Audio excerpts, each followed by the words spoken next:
पण हे सर्व बघताना किती वाईट वाटतं की एवढं सगळं आपल्याकडे आहे, या सगळ्या गोष्टी आहेत. असावं कोकणात, माझी खूप इच्छा आहे की असं घर असावं.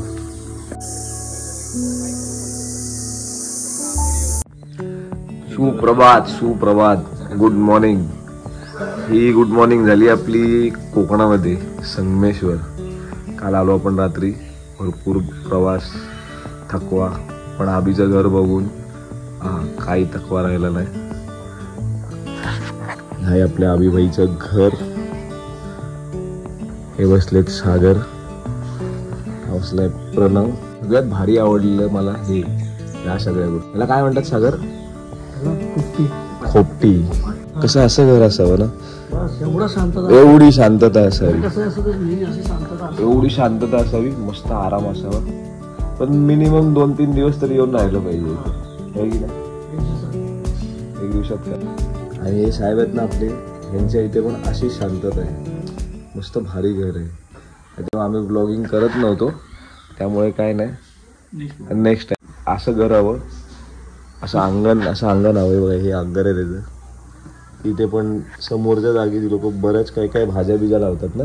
आता पण त्यांनी लावल्यात ना भाज्या, कुठे समोर इथे भाज्या लावल्यात, पाठीमागे तिकडे भाज्या लावल्यात, झाड आहेत हे बघा. आणि असावं घरासमोर हे असे आंबे लागलेले, आणि पाठी कोकम, जास्वंदाची झाड आहेत, मागे केळी आहेत, कोंबड्या आहेत, आणि काय काय हवंय. हा कोंबडा आहे ना, कोंबडा, ह्या कोंबड्याने आम्हाला झोपूनच नाही दिलंय.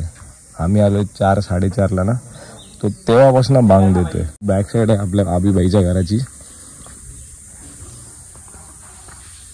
एवढं छान. हे वरती पण टेरेस आहे, ती सगळी आंब्याची झाडं. आहे आपल्या आबीबाईच्या घराची टेरेस. पण टेरेसवरती येता येताच ना सगळ्यात भारी दिसणारी गोष्ट दिसेल की नाही माहीत नाही, भरपूर आंबे लागलेत. हे बघा, हे वरून. म्हणजे घर कसं असावं कोकणामध्ये, तरी असं असावं. इकडे आंबा लागलाय, इथे फणस लागलाय, इथे कोकम आहे. हे कोकमाचं झाड आहे पुढे, हे दिसतंय ना, हे कोकमाचं झाड आहे. असं घर असावं कोकणामध्ये, माझी खूप इच्छा आहे की असं घर असावं. नाही तो सुंदर चहा वगैरे ठीक आहे, तू चहा पितोय, पण भैयाला मानला पाहिजे. लंगडी खेळत आलाय एका पायावरती. ते तुमच्याबद्दल, तुमच्यासाठी मी आलोय. मी याची माझी इच्छा पण नव्हती, पण तुम्ही लोक एवढं आलात आणि मला ते आतून एकदम असं गाईवल्यासारखं झालं. बऱ्याच दिवसांनी तू ब्लॅक पॅन्थर चालवलीस, कसं वाटलं? कडक. पॉवरचा फरक कसा वाटला? पॉवर मध्ये फरक पडतो. आता ही हलकी वाटते, आता ही सुरू घेऊन जातो. गाडीवर बसल्यावर तो मला आता ही जाम छोटी वाटते, सायकल वाटते. तिची सिटिंग म्हणजे अशी आहे घोडा, आता हिची खालची येते. पण बाई काय ऐकत नाही आपले. बाई तुम्ही त्याच्या हातात कुठली गाडी द्या, तो भेटतच नाही. थोडं फक्त 4 व्हीलर, मग ट्रक शिकायचं. अजून काय? मग थोडं विमानचं बघू आपण, बोलून बघूया काय होतं. अजून काय? अजून मॅव्हरिक आहे, म्हणजे तो हे पण शिकणार, जेट पण, त्याला जेट चालवायचं आहे. आणि थोडं अजून काय राहिलं, स्पेस मध्ये जायला. आपला सत्य परटला, स्पेस मध्ये जायला थोडं रॉकेट विकेट शिकला तर ठीक आहे. आणि बाकी अजून राहिलं ना एवढं, अजून काय नाही ना. हा बस ऐकलात ना. जाऊन आता अजून आता तुम्ही विचार करा, आम्ही याच्या सोबत चालतो ते आम्ही कसे चालतो विचारा. तुझं काय म्हणणं ड्रायव्हिंग बद्दल? ते भरपूर एक्सपिरियन्स घेतला मी. 2 वर्ष 4 वर्ष राईड करतो, त्यामुळे भारी आलाय काल आमच्या सोबत. काय आलाय ते एक पाय घेऊन जबरदस्त. आपण मग नॉनस्टॉप, आपण तुझ्या घरापासून गावच्या घरापर्यंत, इंदापूर पर्यंत नॉनस्टॉप आलो, काही वाटलं नाही. तिकडनं नंतर आपण कुठे आलो, थांबलो डायरेक्ट कशेडी उतरल्यावर थांबलो. पण कशेडीचा बोगदा जबरदस्त. ऍक्च्युली गरज होती, या सगळ्या गोष्टींची गरज होती. पण कसं आहे माहितीये, काही गोष्टींमुळे सगळे अर्ध्या रोडची काम थांबले. ठीक आहे, ते झाले की ते मला नाही वाटत त्या साईडला कोण जाईल, सगळे कोकणातनच येतील. आणि मेन ना टुरिझम वाढेल कोकणातलं. तो एक्सप्लोर करणार का भरपूर आहे. किती वेळा आलोय संगमेश्वर मध्ये, पण बाकी बऱ्याच गोष्टी लोकांनी रात्री सांगितल्या ना, ते मला पण माहित नव्हत्या. गुहागर आहे, रत्नागिरी आहे, गणपतीपुळे आहे, परत आपलं मालवण आहे, तारका. मालवण मध्ये तर फिरणार का भरपूर आहे. आता सागरने मला प्रॉमिस केलंय की आता कोस्टल राईड आम्ही करणार लवकरच. आपला मिस करतोय आपण चामुंडा द फ्रेम की तलाश में. प्रेम की तलाश भरपूर मिस करतोय. बघ रोहित तुला सगळेजण किती मिस करतायत. आमच्यात बघ तुला सगळ्यात जास्त मिस करणारा माणूस दाखवू तुला. मोठा फॅन. Big fan. आपली तयारी झालेली आहे. फक्त एका माणसाचं अडलंय. हा एकावरती अडलेलं. कुर्त्यावरती आहे ना ही पॅन्ट जमत नव्हती. हा त्याला काय होतं मी एक्स्ट्रा कुर्ता आपला पायजामा बघा केवढा मोठा. पण त्याला त्या पायजामाचा पॉन्चो झालाय त्यासाठी. तू लग्नाला चाललाय की गोव्याच्या वाईफ साठी चाललाय. झालो आम्ही फायनली तयार. फक्त एक आम्ही टाकू घेऊन चाललोय सोबत. आता एक प्रणवला प्रश्न विचारलेला पण प्रणवना त्या प्रश्नाचं उत्तर देत नाही. प्रणव काय उत्तर देऊ तुम्हाला त्या प्रश्नाचं. पोहोचलो आपण लग्नाच्या ठिकाणी. हे जे दृश्य आहे ना, हा रस्ता, ही झाडं, काय रे सागर, हे आपले कोकण आहे. परत आपण इथे येत नाही ना तोपर्यंत तो आनंद भेटत नाही. भारी कधी वाटलं माहितीये काय, तो लाल मातीवाला रस्ता आला ना आणि गाड्यांच्या टायरला जेव्हा आपण लाल लाल माती बघितली, तो रंग लाल झाला ना बाई, तिकडे मजा आली. सागर महिनाभर कोकणातच आहे ना. लाडू खाल्ले की नाही. खाल्ले हा 2 खाल्ले. आमचं जेवण झालं त्यानंतर लाडू झाले नव्हते. आम्ही लाडूसाठी थांबलेलो. आमच्यासोबत एक लड्डू पण आहे, बघायचं आहे का. असे प्रत्येक ठिकाणी ना कोकणामध्ये काय ना काहीतरी छोटं मोठं. हे मला वाटतं हळदीचं असावं. ओढत आणतोय तो असं एकदम फुल काय म्हणतात त्याला, साऊथचा हिरो आणि हिरोईन. खास आम्ही इंदापूरवरनं ना फोटोग्राफर मागवलाय, प्रणवजी सुतार. प्रणवच्या फोन मधले फिल्टर आहेत ना, आबीला खूप आवडले. आमचे पण असे फोटो काढत जा की. काढणार ना, या तुम्ही पण मला सांग, प्रणवच्या फोटो मध्ये गोळे का दिसतो आपण. फिल्टर कुठला. त्यामुळे काय माहितीये का, फोटोवरती विश्वास ठेवू नका. हा माझा रिअल फेस आहे. हा रिअल फेस आहे आमचा. हा माझा पण रिअल फेस आहे. तर साईडला गाडी आली. साईडला हे आज आम्हाला मारतील गावातली लोक. आम्ही बघत पण रस्ता बंद करून ठेवला. लग्न हे आम्ही आमचे दोघंच होतो आज, त्यामुळे आमचे फोटो काढत होतो. एवढंच झालं प्रशांतचं लग्न. एकदाच त्याला हार्दिक शुभेच्छा पुढच्या आयुष्याच्या येणाऱ्या वाटचालीसाठी. आणि काय आणलं तर तू आम्हाला विचारू शकतो. हो, लग्न झालं, प्रशांतचं लग्न झालं, काय तुला आणलं तर तू आम्हाला विचारू शकतो. हो, आणि असे पण लोक आहेत की त्यांना लग्नाची काही गरजच नाही. नाही पण म्हणजे लग्न तर झालेलं नाही, पण लग्नाचे सगळे एक्सपिरियन्स घेतल्यासारखे. हा फोटो आज आहे ना, आज आहे रविवार. च्याच दिवशी बदलत हे लोक निघणार, पण मी सांगतो ना यांना आज सोडणारच नाही. उद्याच्या दिवस पर्यंत अडकवून ठेवणार. आणि बुलावा आलाय मार्लेश्वर मधून जाणार, पण इतिहास गवाह है. एक बार यहाँ आदमी आ गया तो खुद की मर्जी से पर जाता है मेरी मर्जी से. काय संबंध आहे. प्रशांतच्या गाडीचा टायर पंक्चर, प्रशांतजी येणार नाही. येताना काय मोठं ब्लॉग करायला भेटला नाही, कारण का मला बराच उशीर झालेला आणि रस्ते पण थोडे खराब होते. त्यामुळे मी घाई गडबडीत निघालो. सागर माझी गाडी चालवतोय, मी सागरच्या मागे बसतोय. हा, ते घेऊन चालायला लागेल सगळीकडे. हे सगळीकडे घेऊन जायला लागेल. कसं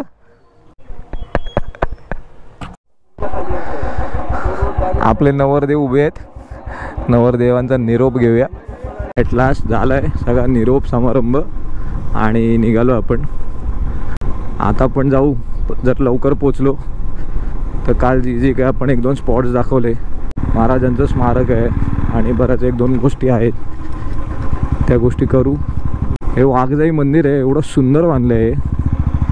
हे आपल्या कोकणामध्ये आहे ना, हे अशी मंदिरं वगैरे आणि असे छोटे रस्ते, हे ह्याच्याशिवाय ना ती वाईब येत नाही कोकणात आल्याची. लागलो आपण हायवेला. आणि हा जो जुना हायवे आहे ना, जुना मुंबई गोवा, याची मजाच वेगळी होती. आता रस्ते मोठे झाले, प्रवास सोपा झाला आहे, त्यामुळे काही वाटत नाही. पण पहिले ह्या रस्त्याने जायचं ना, खूप मजा होती, खूप मजा. आता हा संगमेश्वरपासून थोडासा पुढे खराब आहे. खराब म्हणजे कामं चालू आहेत रस्त्याची, डायव्हर्जन आहे छोटे छोटे. तो पण होईल, येत्या काही वर्षात होऊन जाईल. मग काय मजे मजे. म्हणजे स्टार्टिंगचा जो पॅच आहे वडकळपासून माणगावपर्यंत, आणि हा इथून संगमेश्वरपासून तो गणपतीपुळ्याला आत जातो, तेवढासा थोडासा पॅच खराब आहे. असा सिंगल रोड आहे, कुठे डायव्हर्जन आहेत, पण चांगला आहे रस्ता, तुम्ही ट्रॅव्हल करू शकता. फक्त सीझनच्या वेळेला थोडंसं माणगावला ट्रॅफिक भेटतं, पण ते जर अवॉइड करायचं असेल तर एक्सप्रेसनी या किंवा जुना मुंबई पुणानी या. जुना मुंबई पुणावरनं येऊन पाली खोपोली करून वेळेमार्गी निजामपूर मार्गी तुम्ही डायरेक्ट माणगाव डेपोच्या इथे खाली उतरू शकता. त्याच्यामध्ये तुम्ही पल्लाळेश्वर पाली, आपला अष्टविनायकातला एक गणपती येतो, तो पण करू शकता. जर तुम्ही कुठल्याही गाडीला लाल मातीने रंगलेली बघितली तर समजून जायचं ही गाडी कोकणातून आली आहे. सागरला फ्युलअप करायचं आहे, माझा विचार आहे मी पण करून घेतो. झालं आहे फ्युलअप. काल भरलेलं आपण 1060चं, आता भरलं आहे 800चं. ऑलमोस्ट टाकी फुल झाली आहे आपली. आणि हे आता आपल्याला घरी जाईपर्यंत पुरेल पेट्रोल. खूप चांगला मायलेज येते. ॲक्च्युली आपण ना आपल्या गाडीला लावलेत इरिडियम स्पार्क प्लग्स. मी रेकमेंड करतो, जर तुम्ही लाँग रूट करत असाल किंवा असे राईड्स करत असाल तर तुम्हीसुद्धा ना इरिडियम स्पार्क प्लग्स टाकून घ्या. NGKचे खूप वर्थ आहे. कारण का मला तर पॉवर जी होती ती थोडी पॉवर इन्क्रीज झालेली वाटते. प्लस गाडी मायलेज चांगली देते. पिलियन असेल, काही सामान असेल तरी काही इश्यू येत नाही. गाडी तेवढीच पॉवर सप्लाय करते.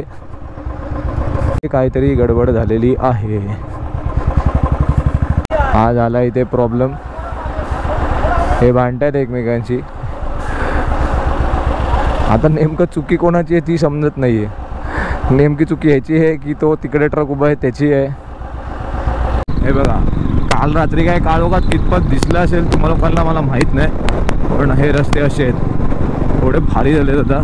तर मध्ये मध्ये जे मागे तुम्ही बघितले तेवढे थोडे थोडे पॅचेस खराब आहेत बस. बाकी हे तर रस्ते असेच आहेत, ऑलमोस्ट असेच आहेत. म्हणजे काल आम्ही 8:30ला वाशीमधनं प्रशांतच्या घरून निघून आम्ही ऑलमोस्ट 4:30 वाजता आम्ही संगमेश्वर गाठलं. म्हणजे अवघ्या 8 तासात बाईकवरती, ते पण रात्रीच्या वेळेत. त्यात समजा 1 तास आपण अनुसूया हॉटेलमध्ये थांबलो जेवायला, 1 तास तिकडे गेला. इंदापूरमध्ये थांबलो प्रणवची वाट बघत, तिकडे अर्धा तास गेला. 2दा चहाचा ब्रेक झाला. म्हणजे ऑलमोस्ट 2 तास त्याच्यात जर मायनस केले तर 6 तासात आपण प्रॉपर पोचलो. एवढे सुंदर रस्ते झालेत. पण माझा प्रेफरन्स आहे की आता ह्या गरमीच्या सीझनमध्ये ना थोडं रात्री ट्रॅव्हल करा. सेफ आहे, काय प्रॉब्लेम नाही आहे. गाड्या पण बऱ्याच आहेत. फॅमिली असेल तरी काही इश्यू नाही आहे. फक्त चांगली झोप काढा आणि मग तुम्ही निघा.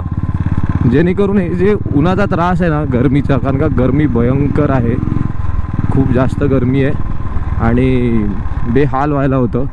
कारण का आपण ट्रॅव्हल करतो तेव्हा लहान मुलं असतात. आपण एवढे बेहाल होतो तर लहान मुलं किती बेहाल होतील या गरमीमध्ये. रात्रीचे कसे ते निवांत झोपू शकतात, कोणालाही त्रास नाही, काय नाही. थोडं वातावरण पण कूल असतं. मेन महत्त्वाची गोष्ट असते ती ट्रॅफिक कमी असतं. मोठ्या प्रमाणात ही कामं चालू आहेत रस्त्यांची. हा थोडासा एवढा पॅसेज खराब आहे बस, थोडासा पार्ट खराब आहे. जर तुम्हाला हे पण टाळायचं असेल ना तर तुम्ही आपला संगमेश्वरवरनं जो डेपो आहे तिकडनं लेफ्ट मारून साखरपा मार्गी ओनीला खाली उतरून तुम्ही राजापूरला बाहेर पडू शकता. तो रस्ता पण खूप चांगला आहे. बघू शकता तुम्ही सगळे ब्रिजचे कामं चालू आहेत. या ब्रिजची हाईट बघा, ही ऑलमोस्ट एवढी आहे आणि ही याच्या डबल आहे. देवरूप ओनी मार्गी जर तुम्ही गेलात तर तुम्ही डायरेक्ट राजापूरला बाहेर पडता. म्हणजे हा जो एवढा पॅसेज खराब आहे, हा खराब पॅसेज तुमचा निघून जातो. ॲक्च्युली टाईम तेवढाच जातो, पण हा जो त्रास आहे थोडा तो असतो. मला कोणीतरी सजेस्ट केलेलं मालवणला जाताना की तू तसा जा, तर मी तसा गेलेलो आणि येताना म्हटलं बघूया ट्राय तर करूया हा रस्ता कसा आहे. तर आम्ही 8-8:30 नंतर मी मालवणातनं निघालेलो आणि लांजात जेवलो होतो आणि लांजातून निघालो ते सकाळी 5:30ला घरी माझ्या पोचलो होतो. आणि ते पण ते अटल सेतूमुळे माझं तर माझ्या घरपर्यंतचे जे डिस्टन्स आहे खूप कमी झालं आहे. अटल सेतूमुळे पण माझा जो 1.5 तास जायचा वाशी, मानपूर, नवी मुंबई ते सगळं क्रॉस करेपर्यंत जसं एंटर करतो मी आपलं JNPTवाला रोड पळसपे फाट्यावरनं, मी तिकडनं 45 मिनिट्स लागतात फक्त मला माझ्या घरी परेलला पोचायला. त्यामुळे ते पण खूप इझी झालं आहे. म्हणजे ही जी लाल माती दिसते ना, ही लाल माती बघून ना मला माझ्या मम्मीची खूप आठवण येते. आम्ही जेव्हा आलो आहे म्हणजे या ऑलमोस्ट 2-4 महिन्यामध्ये मी 2-3 वेळा तरी येऊन गेलो कोकणात. तिला ना झाडं लावायची खूप जास्त आवड आहे आणि तिला ती प्रत्येक वेळेला मला सांगते अरे प्लीज माती घेऊन चल, मला झाडं लावायची आहेत, ही आपली माती छान असते, याच्यात झाडं चांगली जगतात. पण आम्ही प्रत्येक वेळेला गेलो ते रात्रीचे गेलो या रस्त्याने, त्यामुळे ती माती काय घ्यायला मला भेटली नाही आहे. आणि त्याच्यानंतर सर्वात जास्त मिस करतोय ना ते रेवाला, माझी मुलगी. बापरे, म्हणजे तिने आम्ही पोपटीला गेलेलो इंदापूरला, तेव्हा जी मजा केली आपल्या प्रशांतभाईच्या घरी, ती सेम तसंच. एवढं सुंदर घर आहे, अभिचं अंगण आहे, भरपूर गोष्टी आहेत तिकडे, आंबे आहेत, फणस आहेत, काजू आहेत, कोकम आहेत. रेवाने धमाल केली असती. पण ठीक आहे, सगळा घाई गडबडीचा प्लॅन होता. आणि कोणाला आम्ही जेवढी जण 8 जण आलो आहे, आमच्या 8 पैकी कोणालाही तेवढा वेळ नव्हता की आम्ही 2 दिवस स्पेंड करू अजून जास्त इथे. तर इच्छा तर आहे, पण आपल्याला उद्या कामं पण बरीच आहेत. अगदी सुंदर स्पॉट आहे बघा, ही वाहणारी नदी हे आपल्या सोबत चालली आहे. मगाचपासून मी बघतोय की मला कधी हे तुम्हाला दाखवायला भेटेल. हे किती सुंदर वाटतं. ही अशीच पॅरलल चालली आहे मगाचपासून, पण असा कुठे स्पॉट भेटत नव्हता. हे पहा बघा, हा आहे संगमेश्वर डेपो. हा जो लेफ्ट जातो आहे ना, ह्या लेफ्टनी तुम्ही साखरपा, ओनी मार्गी करत तुम्ही राजापूरला उतरू शकता. आलो आहे कर्णेश्वर देवस्थान. हे अख्ख्या काळ्या पाषाणामध्ये कोरलेलं मंदिर आहे आणि खूप पुरातन आहे. भारी आहे. आतमध्ये फोन अलाउड आहे की नाही माहीत नाही, व्हिडिओज अलाउड आहेत की नाही माहीत नाही. दर्शन घेतो, जर पॉसिबल झालं तर आतला पण तुम्हाला दर्शन घडवतो. सरदेसाई यांच्या वाड्याजवळ इथे संभाजी महाराजांसोबत फितुरी झाली होती आणि या वाड्याची अवस्था तुम्ही बघू शकता. कर्णेश्वर मंदिर आहे, तिकडनं हे पुढेच रस्ता आहे यायला. तुम्ही अवस्था बघू शकता काय आहे याची, पूर्ण पडीक झाला आहे हा.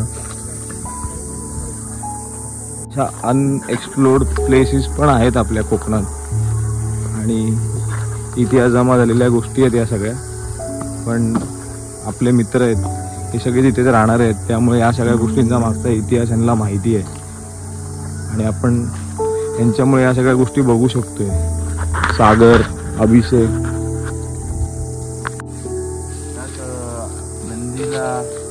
म्हणजे अगोदर माहिती आहे ना युद्ध व्हायची, आपले मराठी मंदिरं उद्ध्वस्त करतात, तसंच आहे. आणि ती मंदिरं पण आहे ना तशीच आहेत. म्हणजे जी जशी पडीक आहेत असंही आतमध्ये दिसत आहेत ती. ते वाडा बघतात, कर्णेश्वर मंदिर बघतात, पण जास्त लोकांना आतमध्ये आहे माहित नाही. पण नक्की जर कोणी ह्या बाजूला आलं, जर कोणी आलं आणि त्यांना बघायची इच्छा असेल तर तुम्ही येऊ शकता. हे एवढी पुरातनी जागा आहे. हे बघा किती छान आहे ते, हे बघू शकता. तेव्हा आपली मंदिरं उद्ध्वस्त केलेली तुम्ही बघू शकता.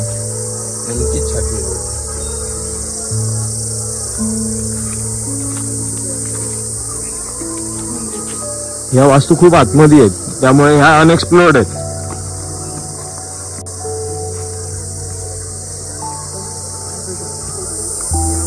पण हे सर्व बघताना किती वाईट वाटतं हा ना. की एवढं सगळं आपल्याकडे आहे, या सगळ्या गोष्टी आहेत, पण मॅनेजमेंट नाहीये, की हे कोणाला माहित नाहीये.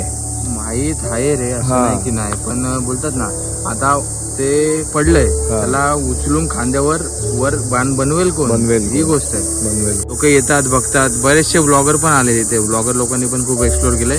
मी स्वतः माझ्या चॅनलमध्ये या गोष्टी सांगितलेल्या आहेत. त्यामुळे पण या गोष्टी आहेत त्या तशाच आहेत. वर्षानुवर्ष मी लहानपणापासून बघतोय तशाच नाही, ह्यामध्ये काही चेंजेस काहीच नाही. म्हणजे तू लहानपणीपासून या सगळ्या गोष्टी बघतोय. हा, म्हणजे माहित आहे त्या गोष्टी.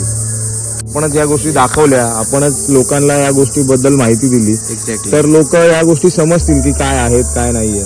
तेच तर मेन तर ह्या गोष्टी. म्हणजे आता आम्ही एवढे दमलोय ना, एवढा प्रवास करून दमलोय, पण तरी पण इच्छा होती आमची की ते येऊन जावं. ते 3 मंदिर आहेत, एक तिकडे आहे, एक हे एक आहे, ते तिकडे दुसरं आहे, आणि हे तिसरं आहे. एखादा जेव्हा योद्धा हा लढाईमध्ये वीरगती प्राप्त होतो, ओके, त्याच्या स्मरणार्थ ही वीरगळ बनवली जाते. ओके, त्यामध्ये असतं की खाली तो कशा प्रकारे लढला, ओके, कशा प्रकारे मारला गेला, त्याचं जेव्हा अंत्यसंस्कार होतात तेव्हा, आणि हे कुल देवाच्या पाशी गेला, शंकराच्या पाशी. असं ही वीरगळ दर प्रत्येकाची असते. आणि 4 आहे टोटल. असं वेगळं आहे, त्या बाजूला सुद्धा वेगळं आहे. परत घोडस्वार होता, घोडा दिसतो, घोडस्वार होता. तर तुम्ही मागच्या साईडला आलात की ही 3 मंदिर आहेत. तुम्ही अजून हा रस्ता पुढे, या ब्रिजच्या पुढे अजून एक मंदिर आहे, अजून एक मंदिर आहे तिकडे. असंच म्हणजे सेम पडलेलं आहे, सगळं असंच पडीक आहे. हो. हे बोलण्याचं तात्पर्य काय होतं की ह्या ज्या गोष्टी आहेत ना जुन्या, त्या बहुतेक आपली पिढी बघू शकते, आपल्या पुढची पिढी नाही बघू शकत. आता मला वाटतं हे लास्ट टाइम तुम्ही आलात तेव्हा थोडं वेगळं होतं, आणि आता त्याच्यामध्ये खूप फरक पडला. आता एवढी वर्ष ते मारा पाऊस त्याचा, तर त्याच्यावरती असर होणारच आहे. होतोच रे. पण आता पण तू जर दुपारच्या वेळेस आलास ना एवढ्या उन्हातून, तरी थंडावा असणार, गेलास ना तुला गारच वाटणार. ही खासियत आहे.